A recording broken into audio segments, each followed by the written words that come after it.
David Jung, welcome inside the Crazy Ant Farm, man. How are you?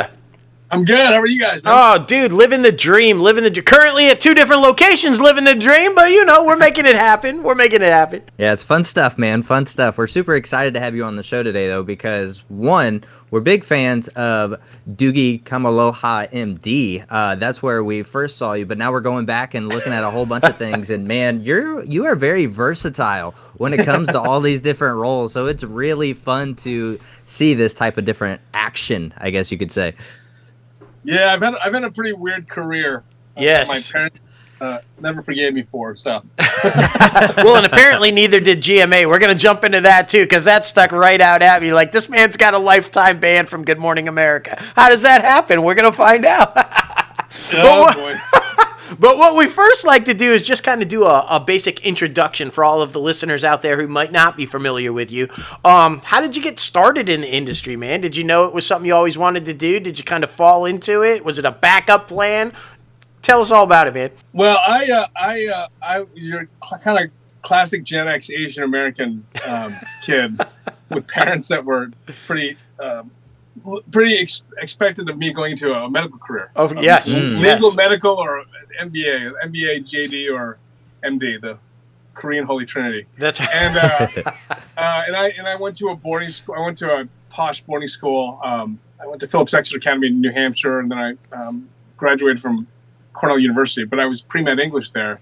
But when I was in high school, I saw a friend of mine in a play when I was probably 16. Okay. And I could tell, I totally understood the conceit. Like I knew, I wanted to be up there. And I thought that's the first sign of an actor's thinking, oh, I could do that better. Right. That's like the classic. That's right. Yeah. Reflex. Yeah.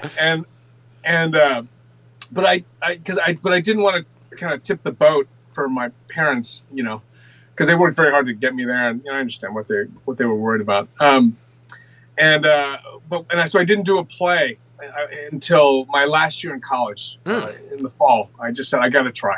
Right. Mm-hmm. So I auditioned for every theater company and got turned away. But then I ended up getting a role in the Asian American Theater Company. They were doing this play called Burn This, which has been done on Broadway so many times by whoever the it boy is. Right. During the time. And I went from never doing a play to doing a role that was like 70% of the play. Oh, wow. And yeah. It was, it was a total panic attack, but it was exhilarating.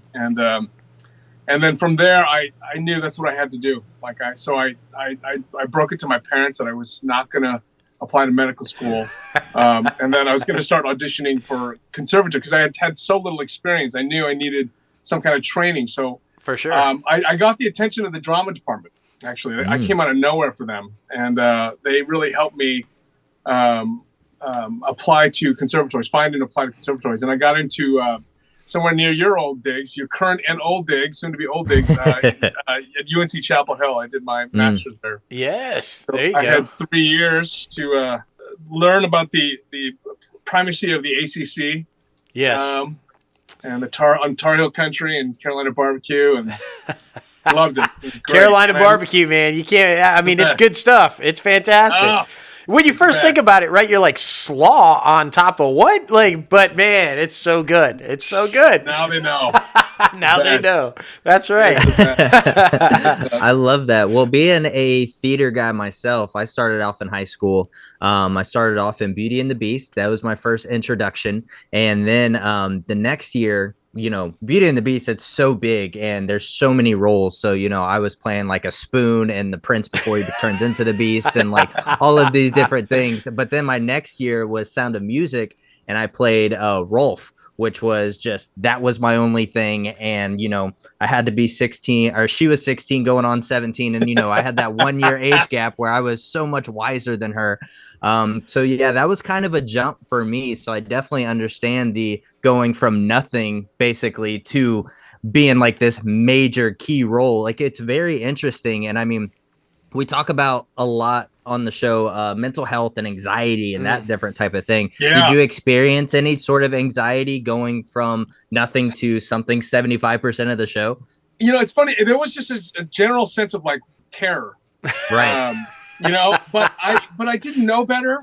Yeah. And, you just have that kind of courage of youth, the ignorance of youth. For So sure. I was willing to do it. But oddly, as I got older, I dealt with those anxieties more and more. And I have a really funny story to tell you later on about this. I'll circle back to this later. Fantastic. When it's relevant. But that's a really important subject is stage fright and anxiety, because I absolutely experienced that on stage, in air guitar performances, and when I shoot, even now, when I'm shooting the show right now for Nickelodeon, even that I deal with it all the time. Wow. Yeah. So I'd love to talk about that and normalize it. By the way, just so I know, am I allowed to curse? I want to get. Oh yeah, dude. Yes, the E is for next sure. to it. Fire away, my man. Fire away. Good. God, if we had to do a show without cursing, we wouldn't have lasted anywhere. We wouldn't would have be been a rough. week, man. My parents wouldn't know how to speak English. No, yeah, dude. So I love the story so far, though, man. And by the way, you are not our first Asian American guest who has had that holy trinity and that same story. Like, oh, they wanted me to do this, and they were like, "You're doing what?" Like, so I love that, dude. I love that culture. I love how it's all Who just did you kind get? of rolling Who in. did you get? Who's the other guest? Oh, dude, we've had so many. Kayun Kim from Cocaine Bear, and like just, I mean, same story. They're like, "You're doing what?" Like, oh my gosh, so amazing. We've had so many. We'll have to go back and kind of clue you in and let As you long as listen you to haven't them. had Randall Park, we're good. No, we have not had Randall Park yet. Not yet. I will remain. Oh yes, we've had James Chen. We've had dude, we've had so many. But yeah, I love Randall. But Randall's the guy that we all know each other in the business, like Asian Americans. It's a really tight circle. We all know each other, and we do really celebrate each other's successes while at the same time wishing each other's death. When they get alcohol. That's hilarious. So you started on stage, right, doing the plays and everything. So was the plan always to transition into film and television, or did you kind of see yourself staying on stage? I'm curious because you air guitar and the music, and all of the kind of, was it always a stage thing, or you're like, no, I got to bring this to film and television? It's really funny. I think when at that age, that was in the 90s when movies were so exciting and wonderful. We all got kind of pulled into that dream. For sure. And of course, I think I wanted to ultimately do that. But my first love was just performance, and the most accessible one was theater for me. And I loved it. And to this day, I love the connection with a live audience. And it really does connect with, what I've learned is, it connects with very deep anxieties that I had that drove me toward performance. Right. Like my first day in kindergarten, I grew up in upstate New York in Lake George, where in the 70s, there were no Asian people. I was like literally the first Asian person these kids had ever seen. My first day in kindergarten, all the kids looked at me and their eyes just went like this. Yeah. Oh my A lot of them goodness. started screaming and crying because they were scared by my eyes. Yeah. That was day one. Wow. That Wow. was day one. And it's I don't remember a lot of stuff, but I do remember everything about that morning. And then I don't remember much afterwards for the last 46 years. Yeah. Hey, that's... But it set the table for being very aware of that reaction of people are aware of me. And, right. And that time it was because of ethnic, unfamiliarity and being different. Yeah. And I always had to worry about getting picked on or made fun of or beaten up. And I had two younger brothers in school, so I couldn't have enemies. Right. I had to go. I had to try and protect them all the time. So it made me a very, I think, political person in a lot of ways because I'm always navigating. sure. But also made me very performative in terms of I was very aware of the impression I made. And it turned out I was very comfortable doing it on a group setting as well. So when I went to Chapel Hill, that was my first opportunity to actually explore it. And I did 3 years of learning how to just do classical theater. So we did a lot of the classical canon and it was a wonderful training ground for just learning how to perform. I didn't get a lot of opportunities to do stuff. I was still kind of pigeonholed even then, which I still find quite disappointing. But when I graduated, oddly, and I was thinking I was going to be, I'd be a very dramatic, serious thespian. And what happened is I get to New York and I'm hustling. I'm working. I did a bunch of Law and Orders and Law and Order Special Victims Unit. Oh, yeah. Of course. And I did some theater. I was just, had a good, promising career as a young actor. I realized quickly I'm going to be a character guy. Like I'm not. If I was in this time at that age, I'd have a shot at doing leading stuff in drama. Right. But back then there was so little opportunity. This is around '98 I graduated, so there was so little opportunity to play anything but doctors and forensic techs and all that stuff. And then a friend of mine who actually did a play down there. With me at Chapel Hill, she was working on some comedy stuff and song parodies. and she's working the comedy clubs, doing like Caroline's and Gotham, and all the whole circuit. She asked me to help out with a song, and it was a parody of Ice Ice Baby. We called it Rice Rice Baby. Nice. Oh goodness. I'm already in. Rice Rice. It was great. And the show was, you might have to bleep this up, but the show was called Chinkarama. So we're satirizing Asian stereotypes, right? And this will explain a lot. So so we did a lot of song parodies, and this thing went. We did the Just for Laughs festival in Montreal. We did the we went in 6 months. We were in Montreal at probably one of the most significant comedy festivals, and I had never done comedy up to this point. I think I'm going to be a serious actor. Right. And here I am wearing Hello Kitty on my chest because one of my costumes is a red. I'm trying to find the most chinkiest outfit that I could find, which is a red kimono. I look like a Benihana chef from hell, right? Sanrio sponsorship. So I had a huge Hello Kitty breastplate. Yeah. So I started doing comedy, and that opened the door for a whole new chapter because I didn't really get that training when I was at North Carolina. Right. And so what I did was I started really going into things like Second City. I started training with sketch and improv, and I did Second City. I did that entire training program. I looped it twice. I loved it so much I couldn't get enough. I thought about moving to Chicago. Yeah. Oh wow. When I came to LA, I did the Groundlings. I went through it, and my dream all of a sudden became Saturday Night Live. I wanted to be on Saturday. Nice. And then on the way, what happened was for the comedy show, we heard about this weird little contest. Howard Stern started talking about this air guitar contest that was going to happen in New York, and we thought, I did a little air guitar on the show. Right. Mm-hmm. Why don't I enter? We'll go bring a camera, shoot me in the costume, and I'll do the air guitar contest. And then what the problem was, because Howard talked about it, it became national news. Of course. There's been a contest in Finland, Oulu, Finland, for every September for 30 years. Right. But the U.S. had never had an official entrant, and this was in 2003. And so I entered this contest, and all the national press showed up. Oh my goodness. I'm dressed in those racist outfits. Yeah. My character's name in the show is MC Chink Daddy, right? So I got CNN there. I'm thinking, I can't say I'm MC Chink Daddy. So I said, C Diddy. That was the name. C Diddy. C Diddy. That was the day that C Diddy was born. That was my nom de guerre for air guitar. I love it. And then I won that contest. In New York, and then that was a whole other. I made all sorts of weird national news. I remember the next day, I was on Stern the next day, which was just bonkers, and he was great. Howard completely understood how air guitar, the joke of air guitar works. Right. It's not something you poke fun at yourself. If you're very self-aware and feeling uncomfortable, silly, it doesn't work. You got to play deadly serious. You really have to. And then. But it hit national news, and I remember it was rotating on headline news at the airports because I was traveling. I was like, I cannot believe my goodness. We were just about to invade Iraq, so it was a really crazy time. Yeah. Right. And I'm looking at the cover of MSNBC, and I see Tiger Woods won the U.S. Open, and Dave Jung wins the air guitar contest. I'm like, this is bonkers. The two right next to each other. Yeah. Hell yeah. Hell yeah. Yeah. That's so awesome, though, because I feel like, we talk to a lot of people in the entertainment industry, whether that be in front of the camera, behind the camera, just getting started, or been in it for years.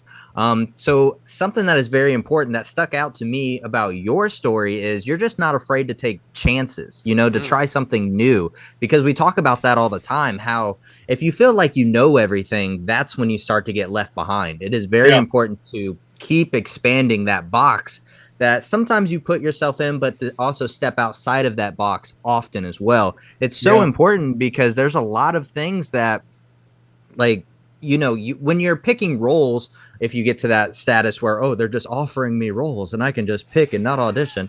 But basically, all these different, avenues you try to direct your career with, right? I mean, trying to figure out what's right, what's wrong. And so to just not be afraid of that and to not limit yourself to that, I feel like is very important, because the podcast, as I'm sure Dustin told you, is very for the up and comers trying to break into it. So to have no fear, to just have the ambition to just try things and to be a little raunchy sometimes, I think that's what we're starting to get there back with comedy, where you're starting to get back to the raunchiness. But there for a while, for the past 5 years, I feel like a lot of people were scared to do things. So it's very refreshing to have you talk about that, to just be open about, just have fun. Some people are going to like it. Some people are not. Totally. Just have fun. That's all it's all about.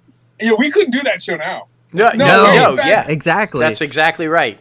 We saw that door closed, and I left here around 2006. We could the national the NACA, the National Association of College, like they do the college events. That was right. We could tell they were starting to buckle down on that a little bit. Like, for sure.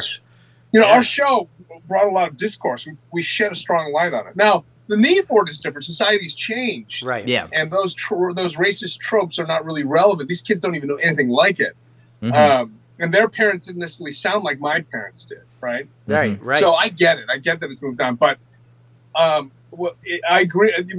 Comedy is always hinged on the truth or the denial of truth. Yes, you know what I mean? For sure. Yeah. And the folly involved in that. So it has been an interesting phase for comedy for sure. But I don't object to it. I mean, it's different. We all have to try different things. But I do see with my kids, for example, they're pushing back on this. Like they're very reverent. For them, racism is completely aberrant. It's not the norm at all. Right. So they refer to it. It's ridiculous, right? And they use it with total irony, and which is great. Yeah, yeah. When I grew up, that was not the case. No. And, they kind of meant it, and it's and that's why I love the air guitar thing, because it was one of those things where, like, I grew up in upstate New York, and I just absorbed the metal around me, even though I listened to pop radio and I was the straightest kid. I had a bowl cut and I was loved Jesus and I was really nice. And I go to boarding school to learn how to be a dick and shoot a basketball. But I love metal, and what I love about the air guitar contest is I got to totally upend that stereotype. Like, I'm literally listening to Priest or Van Halen or and my song I picked was by Extreme, by this fabulous guitar player named Nuno Betancourt, and I just get to rock out. Like, I love that music. I love electric guitar. For like, sure. I don't play, just so you know, I don't play it. I've won so many air guitar contests, and the prize you get for winning these things, ironically, is a guitar. And you're like, I don't play. I don't play. Yeah, I love it. I love it. I got the co-op medal, in that outfit. Oh yeah, hell yeah! Right. So I have to ask, because I want to bring it kind of back to the anxiety issue and everything, because Logan brought up a great point.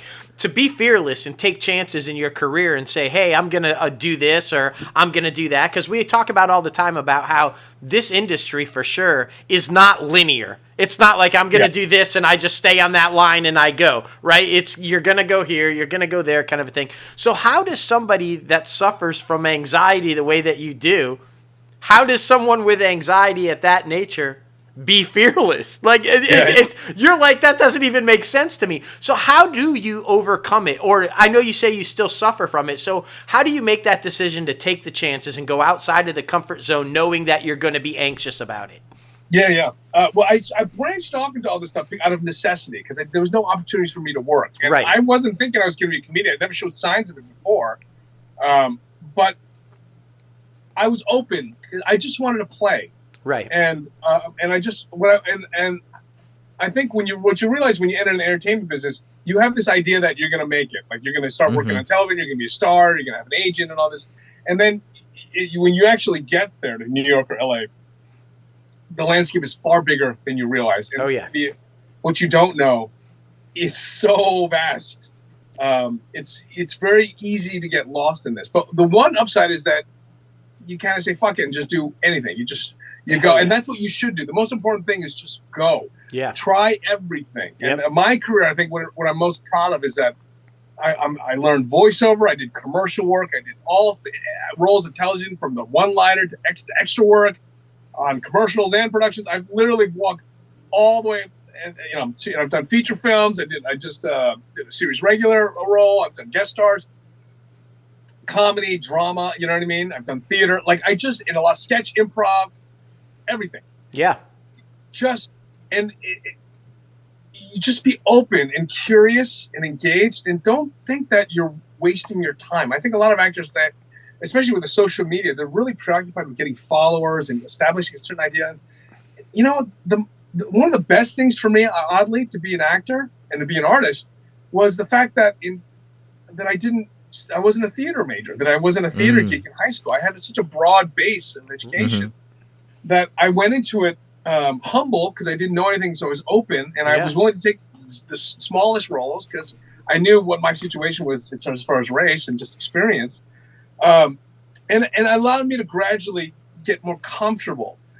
But what happened is, as I got more comfortable, as I advanced in my career and started to do bigger things, I started to become a little bit more self-conscious, and all of a sudden I'd start looking down a little bit and realize I'm a little higher up than I was before. Okay. Yeah. And anxiety's, because my performative nature and skill was derived from a moment of terrible anxiety when I was a kid. I found that, like, for example, I got a little bit famous with the air guitar stuff. For sure. Myself with Tiger Woods, and I have a press kit the size of the King James Bible from just a couple of weeks of white hot fame, and then the documentary came out as well, and I started getting recognized. And I went into that thinking I want to be famous. I want to really be successful and famous. And I started getting recognized in New York. I tend to get recognized at 3 a.m. by drunk people. By the way. Sure. But I would get recognized, picked up, and it was very disorienting for me. I didn't expect that reaction that I'd have. So, Right. Oh, I've got to be ready to have that conversation at any given time. At any point, yeah.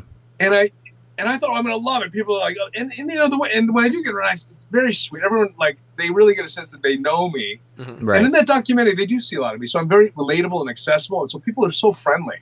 But even with that, I was very triggered by it.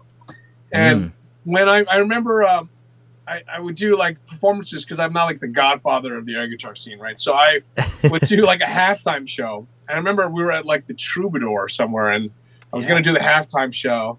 And I was thinking I'd won like a ton. So there's a lot of expectation, like CDD's going to be here and all this. And I was up there on the top of the steps, panicking, thinking, "What? Like I'm going to disappoint everyone. Like I'm a world champion. They think I'm like one of the greatest things I've ever seen in air guitar. Like this is ridiculous what I'm doing. Like they're going to be so disappointed, and I can't do this. And like I'm really. And then I'd think, why am I so nervous? Like what's going on? Like, and then I realized, oh. I'm the sexiest motherfucker. It's the character. I said, I forgot to put the character on. Yes. Yeah. Like, I'm the sexiest motherfucker alive. That's it. Then I went in. I was like, yeah. Then I found the key is to not make it about me. Yes. And that was the first rule that has saved me. And I'm sorry, the second rule that saved me. That's the first rule that saved me. And the second one I learned a little bit later is remember to breathe. Yeah, that helps. One of the biggest causes of anxiety is hypoxia. Like if you're not, and when you're stressed, you stop breathing. You tighten up a little bit, just a little bit of breath, and that triggers more anxiety, which makes you stop breathing even more or breathe more shallow. And then all of a sudden, you've got a lot of anxiety. And I generally handle anxiety well. Like I use it to fuel my creativity and my behavior. For sure. It gives me a lot of energy. I do a lot of big broad comedy, so it helps. But too much is very paralyzing. So I learned, first of all, to really find a way to let go of myself, not make it about myself, which is the part that makes me look down and thinking about I'm going to fail, I'm going to forget my line, or I'm going to screw up, or I'm going to make a mistake, I'm going to disappoint everyone, I'm going to get fired, and then we're going to hired again, all this stuff. And then also breathing through that. When I have that moment, I remind myself, just breathe. Yeah.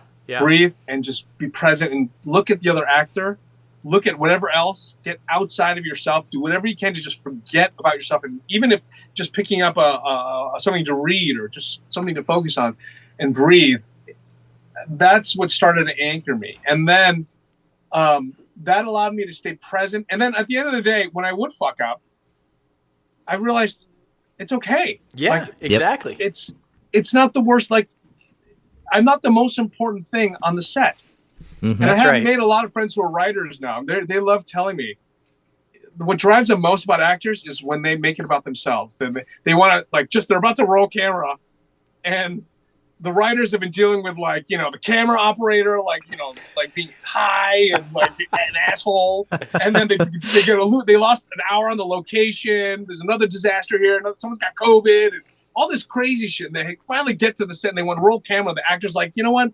I want to talk a little bit more about my backstory. You know what I mean? Yeah. Yeah. And it's fine to do that, but now you're making it about you because you're panicking most likely. And they can sense it. They're like, are you fucking kidding me? And they do panic. They melt down. What they appreciate most is get in there. Don't make it about yourself. Mm-hmm. Do your job. Trust that you can make a mistake and fail. They'll just do another take. Yeah. And breathe. Just be present. Be professional, and you'll be okay. And you learn that the hard way as an actor. Like you're so precious. I remember like at the one-liner, like you're so precious about it. That wasn't gonna fuck up a one-liner. But some actors that do, I'm sure you've interviewed them when they got that one line. Oh yeah, they just like start terrified. Yeah, the camera becomes a gun, right? They're just like, they can't even say their name. Right. I remember I was thinking, I'm gonna just rock this. I got this one line that would come out, and this is for Ed Sheeran, one of my first jobs on Law and Order. I was an ER doctor. I was coming out of there, and I was gonna it was gonna be my ER moment. I was gonna we gotta get the panels and just charge it up. And I get out there, and they go action. I'm just like, and it's like, Ed pulls me aside. And God bless his heart, give me the biggest lesson. He goes, "Let me tell you something, kid. You're gonna be really good in this industry. Don't act. You don't need to act." That's right. And at first I thought, oh shit, I really suck. I'm going to get fired. But what he told me was the camera does so much work. The best thing you can do is be present. Yeah. Don't make it about yourself. Let us do 90% of the work. Yeah. And then what happens is that scene, a lot of that stuff that I did wasn't even in the final cut. So that's the lesson you learn afterwards. That all that shit you care about, 90% of what they shoot doesn't even come close to making it anyway. Right. It's so interesting. Yeah. Because for me, for my anxious brain, like I always start to try to get inside of other people's brain. Like, what are they thinking about? What are they thinking about me? And like all of these different things. So yeah, it becomes like this whirlwind of clusterfuckness, and you're just like, how do I make this stop? But yes, breathing is so damn important because we forget often we do how like we gotta just slow this down. Something that I feel like would have given me crazy anxiety, and correct me if I'm wrong, but on the set of Doogie Kamealoha MD, you were like really way up high on like this freaking like a catapult, like freaking lifeguard stand or something that. I would have been like terrified of that. I'm a little terrified of heights. So when I saw that and like that whole sequence with you, I was like, bro, how did he do this? Like, so that experience, what was that like? And then the whole set as a whole, what was that experience like? Oh my God. First of all, I am terribly afraid of heights. Oh God. I'm terribly afraid of heights. Like, it's no joke. Yeah. And then on top of that, this character, sorry, my daughter is making me approve her screen time, and I want to not yell at her. Right. 1 second. We're approved. Doesn't matter. We're approved World champion, famous actor, getting it done. He's like, hold on, I gotta approve my daughter. I know who I work for. Trust me. That's right. Yeah, it was I was really excited. I actually read for the father for this show. Oh, okay. Father.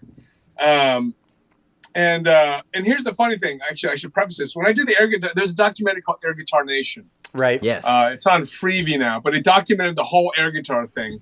And for me, it was just an exploration of like the improv and physical comedy and stuff that I love to do. It was like my Spinal Tap is what I felt it was. Hell yeah. Even though it's a documentary, obviously we're playing a lot in there. But I had no expectations. One of those things where I was just open. I didn't have any expectations of it. I just had fun and I had a life. And that's the thing I always remind people. You have to have a life. You have to live your life. Yes. Because otherwise you won't have any logs in your fire as you get it. So so we have this documentary. It was my exploration, but I didn't think anything would come of it. I didn't attach anything to it. My parents were actually hoping it wouldn't affect my career, to be honest. But it's really funny. But in the last 5 years, that documentary, which was released in 2007, based on a contest that I won in 2003, right, has become so relevant. And they saw the producers.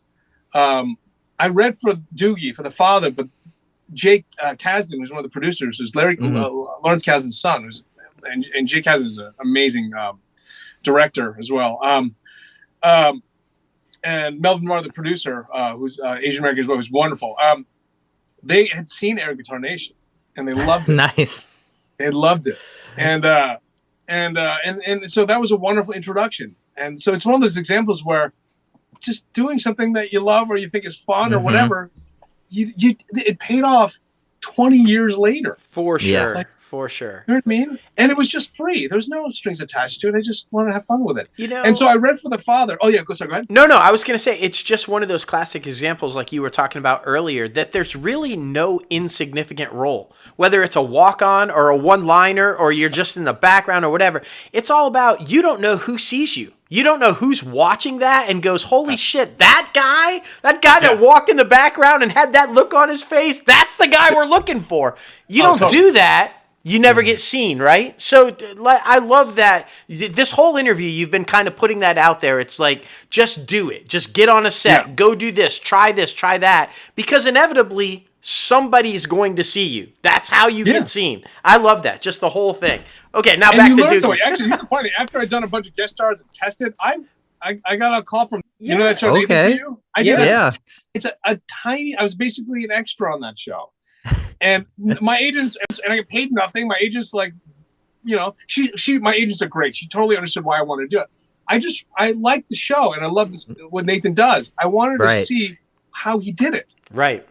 So I just took this role, and I fell asleep during the shooting. It was so like boring for anything. I was literally like, oh shit! I hope they didn't shoot me shooting it, sleeping. That's right. But actually, I kind of hope they did.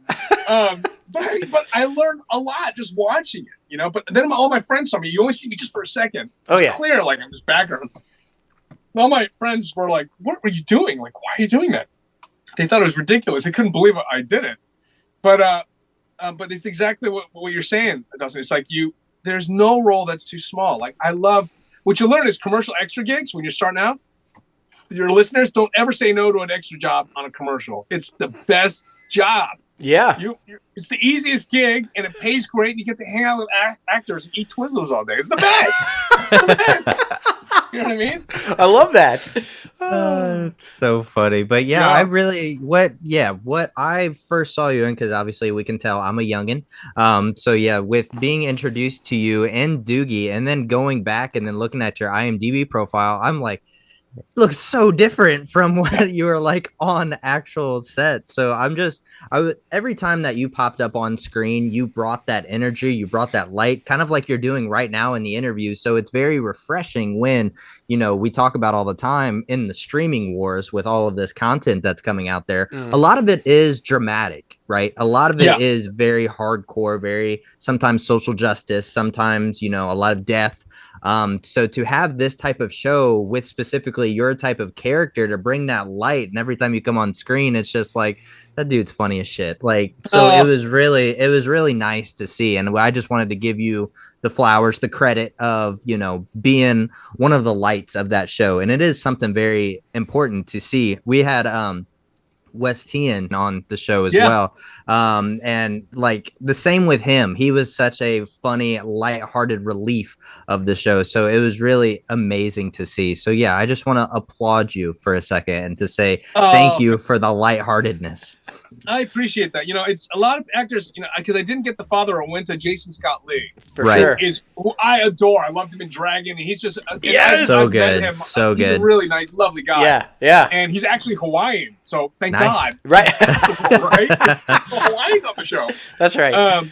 But you know, when they offered me the guest star, you know, a lot of people would have been like, I'm not going to take the guest star role because I should have been the father. I should be a serious regular. It's beneath me.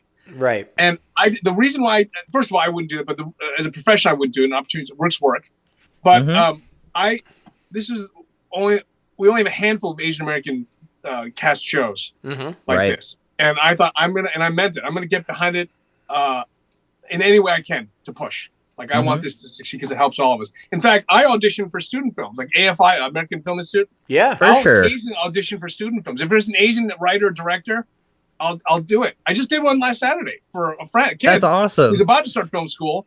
He said, would you mind coming to my dad's office? And he didn't know anything about what he's doing. Like, Yeah. no, didn't do light, didn't do sound. Shot on a phone with a Gimli or whatever it's called. Yeah. But I'll do that. And so I did that with Doogie because I wanted to succeed. And what you realize is not about me. It's about, and it's not even about my ethnicity. At the end of the day, it's about our humanity, right? What we do is we tell stories that reflect all of our experiences in some way, you know? So I was so happy to be a part of it. And I did have I had my own energy to it. Like I could have played the father. They wouldn't have tested me if I couldn't have done it. I would have chose Jason though. They made the right choice. For the role of Riptide, which is the guy I played, right. I have another gear I can do that Jason may not be able to do. So I was happy to do it. When they put me 20 feet in the air in a crane, yes, I think they removed the stream of urine that fell from my crotch. I'll tell you the story about this. Now, I did panic. Like, if you know about Riptide, there's a local weather guy on the show, and he's like, I got a mullet. It's like, what's that show? What's that guy? I can't remember, forget his name. He's on that Chuck Norris show. Walker. Yeah. With a mullet. I was like, and he's Hawaiian actually, but I was like on his mullet, I look like Guy Fieri with with the shirt. That's right. Yeah, it was awesome. But the guy is like super high energy, and he's like these models. And I got the script, and it's like full pages of like weather reporting, local news reporting. Right. And I knew that I'd have to fly through that shit. Like, because TV, TV, it moves so quick. The lines are fast. I saw when do you see a 1.5 page monologue in a comedy? Right. You know what I mean? Like, holy shit. So they put me on that crane, and unfortunately they saved that shot for the end of day. Oh my goodness. Like, it was the worst rainy season in Hawaii. I'd been in Hawaii for 2 weeks. Now, woe is me, I'd be stuck in a fucking right, exactly. Waiting. But the problem was I was panicking. Like, I was like, how am I going to do this? I'm all nervous thinking, I literally drive around the island and just go over the monologue over and over. Like, I must have gone this hundreds of times. So I had it cold. I get up there. It's the last shot of the day. I'm like, fuck. The sun's about to set. We're about to lose light. And on the other side, it's monsoon season. I can see a fucking rain cloud coming. Oh, my gosh. Like, oh, shit. So, like, I've got maybe 2 takes, 3 if I'm fucking lucky. Right. And if I don't get this, they got to get the location back. The stunt team, the crane, all the equipment's going to cost $100,000. Like, fuck. And what you learn about being a guest star, right, because the pressure goes up a little bit, is your job is to be a good guest and a proper guest. That's right. You're not there to get attention. You're there to make the machine move on time, if not faster. That's right. You're a guest. Keep your shoes on. Get the fuck out quickly. That's right. Right? So I'm up there. I'm thinking, I got it. And so this is where I'm like, I have to be perfect, right?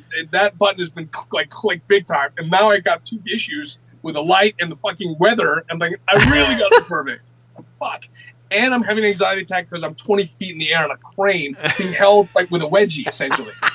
I'm like, fuck. So I get through it once, and it's okay. It's like I get through it. It was a little clunky, but what I learned is when you have to get to material, you try and mark. You give yourself the first couple takes to not be perfect, a little slower. Right. And especially if you got blocking and walking around and handling props, you got to set your markers down as you go through the dialogue. Right. And it takes time. You got to first pass. You got to set it. So at a certain point in this line, I'm going to pick up this bottle. And then at a certain point, I'm going to open. Then I'm going to drink it. Then I'm going to put it down. Then I'm going to do this. You mark the movements and what you're doing based on the speech, but it takes a couple runs to get there. Right. Yes. Right. And what a lot of young actors do is they think they got to do it right off the bat, and there's a lot of pressure, and you can't. So I was able to mark the moments. I marked who in the extras, because there's a bunch of background actors on the bottom that I'm talking to from above. I picked a couple of them. I spoke with each one and always made that movement so I could mark exact. And I was really speaking to them individually. So I made it specific for myself. Right. And you do that not because you're trying to be this deep artist and, with integrity. You do it because it's really practical to know where the fuck you're saying something and when you should get there and where you should move. Yeah. You know what I mean? So I got through that and I got faster and faster. And then, but after the second take, towards the end of the second take, I had gone through it so fast that I had I had hyperventilated. Oh my goodness. So when we're rolling to the third take, they're like, okay, roll camera. And I was like, who am I? I was like, what's my actual name? Like, I couldn't remember the first one. I couldn't remember anything. So I was like, wait. And I could tell the moment I did that, all the producers and the director were like, look at me like, he's melting down. He's melting down. Because they have a radar for that. They have a radar when they know when someone's like literally imploding inside. For sure. And I just said, no, I just need a second to breathe. Because that's right. And I just breathed for a little bit, slowed down, started to take again, fucked up, said it's okay, just keep breathing. And then I caught my breath. And it all came, the lights just came right back on. And I ripped through it. That third take I nailed. Because all that work, and then I got the mistake out of my system. Right. I relaxed, had a little bit of an adrenaline kick, and then blazed through it. And then sun went down, rain started to come. The director's like running out screaming because so happy that she got the shots. Amazing. Crazy. But I'm so glad I got to do that because I don't, like, other people could have done it, but I felt like I could bring something really different to it. That I know a lot of these guys that my friends, they bring something different, but I was so happy to bring what I had to it, and I had ownership to it. And because I felt like I had ownership, I didn't have to question whether I belonged there, right, and whether I could make a mistake or whether I could take my time. There's a way to take your space there without being a diva or a dick. You know what I mean? That's right. You can still be humble, and the way to do it is to realize you're part of something that involves hundreds of people around you. You are no more or less important than anyone in there, you know? Yeah. And that takes the pressure off of you. Right? It does. Yeah. It really does. Being able to balance everything. That's so important. But man, listen, thank you so much for coming on the show and getting crazy with us because this has just been such a freaking fun ride. Like, I mean, more than welcome to come back and talk about more stuff because, like I said, we have so much in common and so much more we could talk about. We do a top 5 segment every week on our show where we, you know, last week it was top 5 actors and actresses who we wanted to see more of but passed away or retired before they could. So all these different things, man. I want to put that out there again. Just thank you so much for coming on the show. And it is about social media. So where can people follow you? Because, you know, we got to do it. I'm at, Instagram at Dave S. Jung, at DAVESJUNG. Yeah. Okay. All right. Fantastic. And then also I'm on the show. I got to promote it. I'm on this new Nickelodeon show called Erin Aaron. Of course. Yes. It just finished airing, but it'll be, I think it's going to be in Netflix later in the fall, but I think it'll be rerun on Nickelodeon. I play Chuck Park, the dad. Fantastic. It's my first series regular gig, and for the first month, I couldn't stop urinating. I was so nervous. See, that's the thing, right? You got the dad role.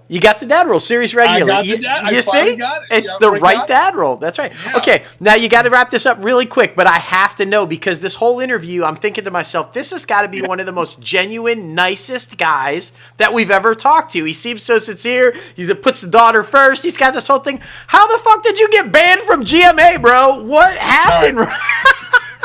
It was the air guitar. We were promoting the air guitar contest. Okay. And, I was on Good Morning America, and we did a performance in Central Park Live with I think one of the weather people, and I gave my hair metal all in this, and apparently Diane Sawyer. This is what I'd heard. Found that my tongue was not appropriate for Good Morning America, and that no air guitarist shall ever be allowed on Good Morning America. Enough said. It's gone. Yeah, it's like not just you, but any air guitar. Yeah, I ruined it for everyone. That's right. But somewhere Gene Simmons is celebrating, going, "That's my man!" Like right there. It's all about the tongue.